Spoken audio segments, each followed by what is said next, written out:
નમસ્કાર, ધર્મલોકમાં આપનું સ્વાગત છે. હું છું કૃષ્ણા. દર્શક મિત્રો, આજે ધર્મલોકમાં દર્શન કરીશું સાંઈધામના. એવું કહેવાય છે કે સાંઈએ તેમના જીવનમાં ઘણા ચમત્કારો કર્યા હતા, જે આજે પણ એક કોયડા સમાન છે.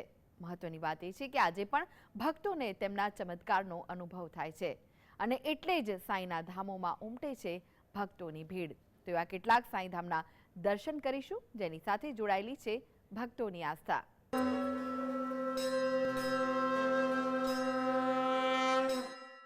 ભારતમાં એવા ઘણા સંતો અને મહાપુરુષો થયા કે જેમની સાથે લાખો લોકોની આસ્થા જોડાયેલી હોય. તેમાંથી એક છે શિરડીના સાંઈ બાબા, જેનું આખું જીવન ચમત્કારથી ભરેલું હતું. સાંઈએ તેમના જીવનમાં ઘણા ચમત્કારો કર્યા હતા, જે આજે પણ એક કોયડા સમાન છે. ત્યારે ચાલો દર્શન કરીએ સાંઈધામના.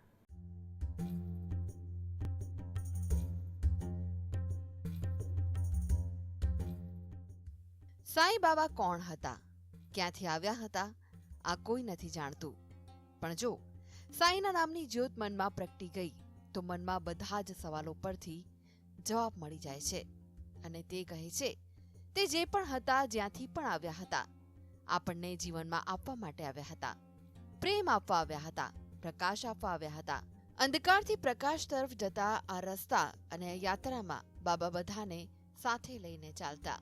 સાંઈ જેના દરબારમાં જ્યાં પોતાના અને પારકા હોવાનો ભેદ દૂર થઈ જાય છે, જ્યાં દરેક ધૂન છેડાઈ જાય છે અને પ્રેમની રોશની આંખોમાં ઝગમગ ઉઠે છે. આ પ્રેમરૂપી દરબારમાં જે પણ ભક્ત આવે છે, સાંઈ તેમની શ્રદ્ધાને વરી જાય છે. ત્યારે ભક્ત પણ સાંઈ આગળ નતમસ્તક થાય છે. 17 વર્ષથી અહીંયા હું સેવા આપી રહ્યો છું. અમારા મંદિરે હજારોની સંખ્યામાં ભીડ થાય છે. તેથી અને અમારા મંદિરે 17 વર્ષથી દર ગુરુવારે સદાવ્રત ચાલુ છે. એમાં ઘણા ગરીબો જમવા આવે છે અને આજુબાજુ સોસાયટીના વિસ્તારમાં ઘણા લોકો પ્રસાદ લઈ જાય છે. અમારા મંદિરમાં બી અખંડ જ્યોત છે, 17 વર્ષથી ચાલુ છે. અને અમે મંદિરનો પાયો ખોદાયો ત્યાંથી શરૂઆતથી અમે લોકો સેવા આપી રહ્યા છે. આજુબાજુની સોસાયટીમાં વસતા દરેક ભાવિક ભક્તો અમારે મંદિરે સેવા આપે છે અને અવારનવાર ઘણા પ્રસંગો થાય છે, તેમાં બી બધા ભાગ લે છે. આ સાંઈબાબાનું મંદિર, અહીંયા હું દર ગુરુવારે આવું છું. અહીંયા આવીને મને એકદમ શાંતિ અને શાંતિનો અનુભૂતિ થાય છે. અહીંયા મને બહુ સારું લાગે છે. અહીંયા એવી કોઈ મનોકામના નથી જે મારી પૂરી નથી થઈ. અહીંયા આવીને એકદમ બધાને આમ શાંત, સારું, આમ બહુ સારું ફીલ થાય છે. જેના દરબારથી કોઈ ક્યારેય નિરાશ થઈને પાછું ફરતું નથી. સાંઈ ફકીર બનીને ભલે પોતાનું જીવન ગાળ્યું હોય અને લોકોની ભૂખ તરસને તૃપ્ત કરી હોય, પરંતુ આજે આ ધરતી પરના ફકીરને પણ મહેલોમાં બેસાડે છે સાંઈ. સાંઈના દરબારમાં નામ, કુળ કે ધર્મનું નહીં, પરંતુ શ્રદ્ધાનું માન છે. આખા સંસારને પોતાના પ્રેમના બંધનમાં બાંધી દેવાની પહેલ શિરડીથી શરૂ થઈ. આ 17 વર્ષથી ચાલતું આવતું સાંઈબાબાનું મંદિર છે. બાબાની અંદર 4 ટાઈમ આરતી થાય છે.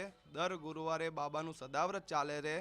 17 વર્ષથી આ એરિયાની અંદર બિરાજમાન સાંઈબાબા ભક્તોનો રાજાની જેમ, પ્રજાનું જેમ રાજા સુખાકારી જીવન આપતો હોય એ રીતે બાબા બધાની આસ્થા પૂરી કરે છે. દર ગુરુવારે અહીંયા હજારોની સંખ્યામાં બાબાના દર્શન અર્થે ભાવિક ભક્તો આવે છે. साईं बाबा के दर्शन करती हूँ और मुझे यहाँ बहुत अच्छा लगता है. जब भी शिरडी की याद आती है मैं यहाँ आके दर्शन करती हूँ. અને શિરડી શ્રદ્ધા અને ભક્તિના ઇતિહાસમાં હંમેશા માટે પૂજનીય થઈ ગયું.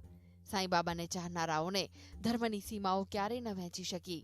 તેમનું માનવું હતું કે કોઈ ક્યાંયથી પણ બળીને ભસ્મ થાય, પણ જવાનું તો એક જ ઈશ્વર પાસે છે, જેને આપણા સૌને જન્મ આપ્યો છે. મંદિરનું કળશ હોય કે મસ્જિદના મિનાર હોય, તેને દરેક જગ્યાએ પ્રભુના દર્શન થતા હતા. જેમ સાંઈના દર્શન શિરડીમાં થઈ રહ્યા છે, તેવી જ રીતે જો વાત કરીએ અમદાવાદની, તો અમદાવાદના બાપુનગર વિસ્તારમાં પણ ભક્તોને સાંઈના દર્શન થઈ રહ્યા છે. અહીંયા સાંઈ બાબાનું વિશાળ મંદિર આવેલું છે. આ મંદિર છેલ્લા ઘણા વર્ષોથી કાર્યરત છે. મંદિરે દર ગુરુવારે હજારોની સંખ્યામાં ભક્તો દર્શનનો લાભ લે છે. સાથે સાથે મંદિરના સંચાલકો તેમજ મંદિરના ભક્તો દ્વારા દર ગુરુવારે સાંઈ બાબાને પ્રસાદ અર્પણ કરાય છે. પ્રસાદ તમામ લોકોને આપવામાં આવે છે અને હજારોની સંખ્યામાં ભક્તો બાબાના દર્શન કરવા આવે છે અને તેમની મનોકામના साईं बाबा पूर्ण करे छे। मैं यहाँ 4 साल से रह रहा हूँ और मंदिर की पूजा कर रहा हूँ। तो भगवान के अटूट बंधन ऐसा है कि यहाँ मान्यता भगवान को लोग बोल के जाते हैं उनकी मनोकामना पूर्ण होती है और जो भी आता है श्रद्धालु यहाँ पे उसकी मनोकामना पूरी होती है और यहाँ गुरुवार को सैकड़ों श्रद्धालु यहाँ पे आते हैं। આ મંદિરને આશરે 16 વર્ષ થઈ ગયા છે અને દર ગુરુવારે 10,000 થી 15,000 ભક્તો અહીંયા મંદિરના દર્શનનો લાભ લે છે અને અહીંયા મંદિરની અંદર 4 થી રાતના 12 વાગ્યા સુધી ભંડારો ચાલુ હોય છે, જેમાં 10,000 ભક્તો ભંડારાનો લાભ લેતા હોય છે અને સવારમાં મંદિરમાં અભિષેક હોય છે 6:30 વાગે, પછી 8 વાગે આરતી હોય છે મંગળા, 11:30 વાગે મધ્યાહન આરતી હોય છે, 6:30 વાગે શયન આરતી હોય છે અને 9 વાગે છેલ્લી આરતી હોય છે અને પછી બાબાનું 12 વાગ્યા સુધી મંદિર ચાલુ રહે છે। બાબાની અંતરાત્મા આકારથી નિરાકારનું અંતર દૂર થઈ ગયું છે। તે કહેતા હતા કે ઈશ્વર નિરાકાર છે, પણ તે નિરાકારનું રૂપ ત્યારે સંભવ છે જ્યારે સાકારનું ધ્યાન કરવામાં આવે। સાકારથી નિરાકારની આ યાત્રા બાબાની એ મહાન શીખ હતી। સૃષ્ટિને બનાવનાર સૃષ્ટિને ચલાવવાનું પણ સારી રીતે જાણે છે। કદાચ એટલા માટે જ આ ધરતી પર તે સાંઈ જેવા સંતને મોકલે છે। સાંઈના દરબારમાં જે પણ ભક્ત સાચી શ્રદ્ધા લઈને આવે છે, સાંઈ તે ભક્તોની શ્રદ્ધાને સ્વીકારે છે, તેમની તમામ મનોકામના પૂર્ણ કરે છે અને તેમના વહારે આવે છે અને એટલે જ સાંઈના દરબારમાં ભક્તોની ભીડ જામે છે। Dharmalok desk, GSTV। સાંઈ બાબાએ પોતાના જીવનનો એક મોટો ભાગ જૂના મસ્જિદમાં વિતાવ્યો, જેને તેઓ દ્વારમાઈ કહેતા। માથા પર સફેદ કપડું બાંધીને કબીરના રૂપમાં સાંઈ શિરડીમાં ધૂની જમાવતા રહેતા।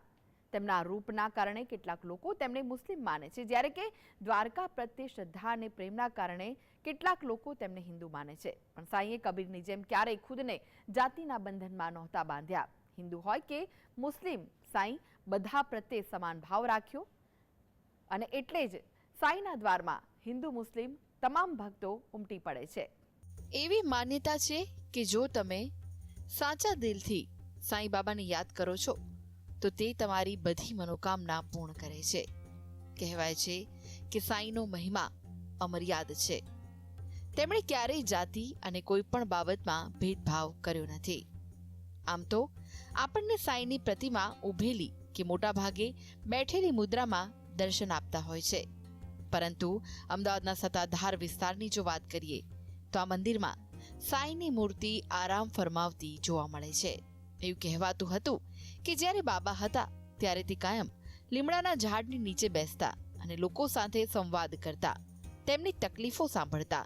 ત્યારે આવું જ દ્રશ્ય અમદાવાદના સત્તાધાર વિસ્તારમાં પણ જોવા મળે છે, પરંતુ અહીંયા બાબા લીમડાના ઝાડ નીચે નહીં પરંતુ પીપળાના ઝાડ નીચે આરામ મુદ્રામાં જોવા મળે છે।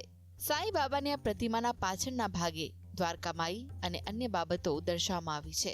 સાંઈ બાબાની આરામ કરતી પ્રતિમા બહુ ઓછા મંદિરોમાં જોવા મળે છે। અહીં બાબાની આરામ કરતી પ્રતિમા 5 ફૂટની છે। સાથે સાથે શિરડી જેવી જ સિંહાસન પર બિરાજમાન 6 ફૂટની પ્રતિમા પણ જોવા મળે છે। સિંહાસન પર બેસી બાબા ભક્તોને આશીર્વાદ આપે છે અને તેમની મુશ્કેલીઓ દૂર કરે છે। સાંઈ બાબાએ પોતાના જીવનનો એક મોટો ભાગ જૂના મસ્જિદમાં વિતાવ્યો, જેને તેઓ દ્વારકામાઈ કહેતા। માથા પર સફેદ કપડું બાંધીને કબીરના રૂપમાં સાંઈ શિરડીમાં ધૂની જમાવતા રહેતા। તેમના આ રૂપના કારણે કેટલાક લોકો તેમને મુસ્લિમ માને છે, જ્યારે કે દ્વારકા પ્રત્યે શ્રદ્ધા અને પ્રેમના કારણે કેટલાક લોકો તેમને હિન્દુ માને છે। પણ સાંઈએ કબીરની જેમ ક્યારેય ખુદને જાતિના બંધનમાં નહોતા બાંધ્યા। હિન્દુ હોય કે મુસ્લિમ, સાંઈએ બધા પ્રત્યે સમાન ભાવ રાખ્યો હતો। ત્યારે અમદાવાદમાં આવેલું સત્તાધાર મંદિર ભક્તોની આસ્થાનું કેન્દ્ર છે। આ મંદિર 29 જાન્યુઆરી 2001ના વસંત પંચમીના દિવસે તેની પ્રાણ પ્રતિષ્ઠા કરવામાં આવી હતી। સાંઈ ભક્તોને પ્રભુના દર્શન થઈ શકે તે માટે સાંઈ ડિવાઇન મિશન દ્વારા 500 વારના પ્લોટમાં મંદિરની સ્થાપના કરવામાં આવી। સાંઈની પ્રતિમા સાથે અહીં પહાડમાં બિરાજમાન શિવ પાર્વતી અને હનુમાનજીના પણ દર્શન થઈ શકે છે। સાંઈ બાબાએ અનેક ચમત્કાર કર્યા હતા। સાંઈના ચમત્કાર અને જીવનની ઝાંખી બતાવતા ફોટો પણ મંદિરમાં લગાવવામાં આવ્યા છે। મંદિર દ્વારા સારવાર કેન્દ્ર પણ ચલાવવામાં આવે છે, તો ભૂખ્યા માટે સદાવ્રત પણ ચાલે છે। ભલે આ મંદિર બહુ પ્રાચીન ન હોય, પણ ભક્તોની આસ્થાનું કેન્દ્ર છે। અહીંયા સ્થાનિકો ઉપરાંત શહેરના અન્ય વિસ્તારમાંથી પણ ભક્તો દર્શનાર્થે આવે છે। ગુણપાટ કોઠાનો ટુકડો એ બાબાનું આસન હતું અને એક ઈંટ તેમને તક્યો હતો। સૂઈ જતી વખતે ઈંટ તક્યો બનતી। સાંઈ બાબાએ પોતાનું જીવન ખૂબ જ સાદગી, શ્રદ્ધા અને નિસ્વાર્થપણાથી જીવ્યું છે। કે માણસની જિંદગી કેવી રીતે સાદાઈથી ચાલી શકે છે તેનું ઉત્તમ ઉદાહરણ સાંઈ બાબાએ પૂરું પાડ્યું છે. ત્યારે તેમની ઉદારતા જેવી ઉદારતા જીવનમાં કેળવવી જોઈએ અને એટલે જ કદાચ સાંઈ બાબા ભક્તોની આસ્થાનું કેન્દ્ર છે. Dharmalok desk, GSTV. સાંઈ બાબા એક સંત અને ફકીર હતા જેમને હિન્દુઓ ભગવાન દત્તાત્રેય કે ભગવાન શિવ કે સંત કબીરના અવતાર રૂપે પૂજે છે. મુસ્લિમો તેમને પાક ફકીર ગણાવે છે. તેમણે શ્રદ્ધા અને સબૂરી તથા સબકા માલિક એક એવા સૂત્રો દ્વારા ભક્તોને ઉપદેશ આપ્યો હતો. અમદાવાદના થલતેજ વિસ્તારમાં આવેલું છે સાંઈધામ. આ મંદિર ભક્તોની આસ્થાનું કેન્દ્ર છે.